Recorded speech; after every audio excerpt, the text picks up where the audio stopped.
Every shelter has that one kennel people skip. At Clearwater Animal Shelter, that kennel was number 11. The card on the door said his name was Ember. It also said, in red letters, "Do not attempt to handle without staff assistance." He was 3 years old, solid orange, long-haired, and had been returned twice. The first family said he was too aggressive. The second said he was unpredictable. A volunteer named Kevin said something different. He said Ember was not dangerous. He said Ember was terrified, and that nobody had ever bothered to learn the difference. 44 people walked past Kennel 11 in the 4 months Ember lived there. Some of them stopped to look. Most of them read the red letters and kept moving. 2 of them asked about him and changed their minds when Kevin explained the history.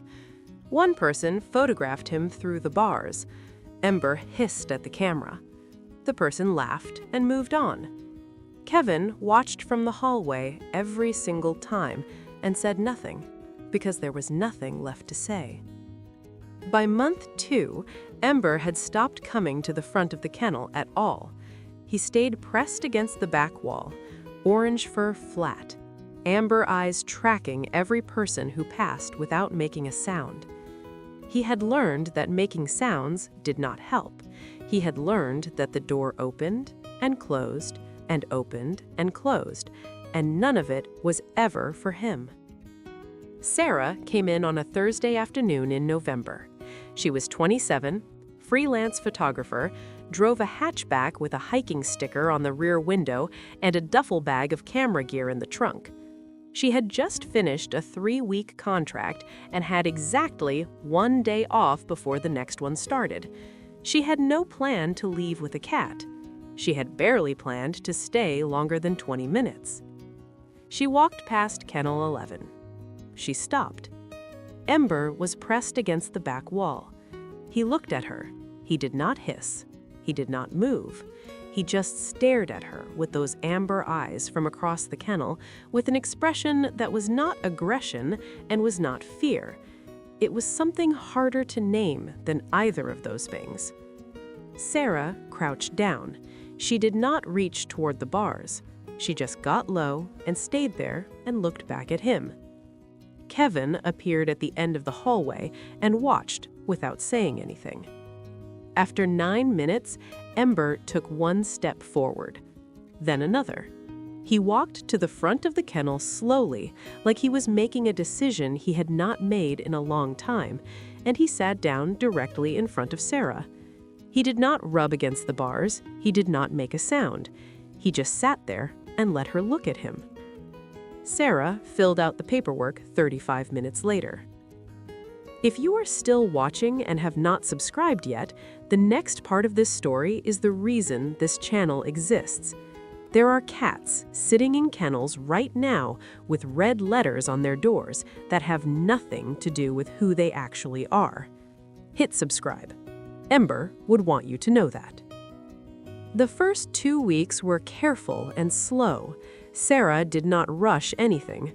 She let Ember move through the apartment at his own pace, which turned out to be thorough and deliberate. He inspected every room, every corner, every windowsill with the focused attention of someone who had been denied this kind of space for a long time and was not going to waste it. He chose the bedroom window as his permanent post. Every morning, he was there before Sarah woke up, watching the street below with complete stillness, tail wrapped around his paws, like a gargoyle that had decided this building was now under his protection. The harness idea started as an experiment. Sarah had done her research, read about leash training cats, watched videos, ordered a soft harness in gray and red that she left on the floor for a full week before she even touched it. Ember sniffed it on day 3, ignored it on days 4 through 6, and on day 7 sat directly on top of it and looked at her. She took that as a sign. The first time she clipped it onto him, he froze completely for 30 seconds.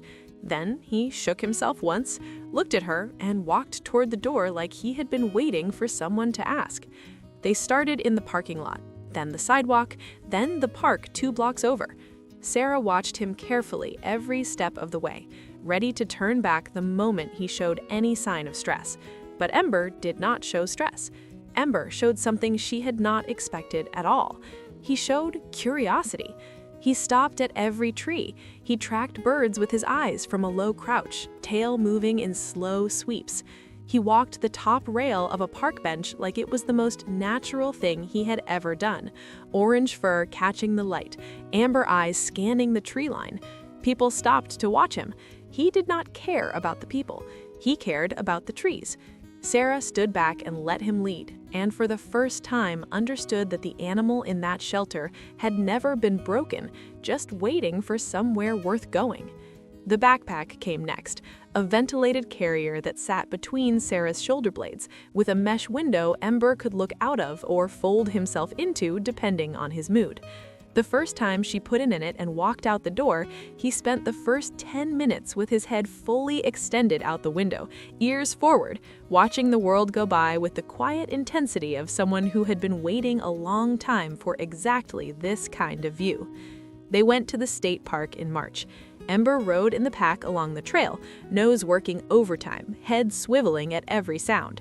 When Sarah stopped at the overlook above the falls, she set the pack down on a flat rock and opened the top. Ember put his front paws on the edge and looked out at the waterfall and the trees and the cold blue water below, and stayed completely still for a long time. Sarah took a photograph. It is still the best photograph she has ever taken. The lake came in June.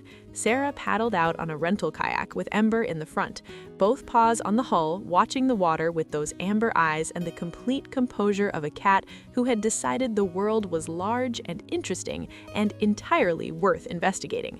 From the very first walk, he had moved like someone who always knew the outside was his.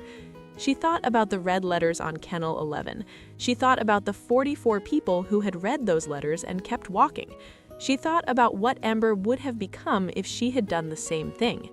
He turned 4 years old last month. He has been to 11 state parks, 2 mountain trails, and 1 lake that Sarah is pretty sure he liked more than she did. He still chooses the bedroom window every morning. He still wears the gray and red harness like it belongs to him, which at this point it does. Some cats are not aggressive. Some cats are just waiting for someone who is not afraid of a little red ink on a card. Would you have stopped at Kennel 11, or would you have read those 2 words and kept walking? Tell me in the comments.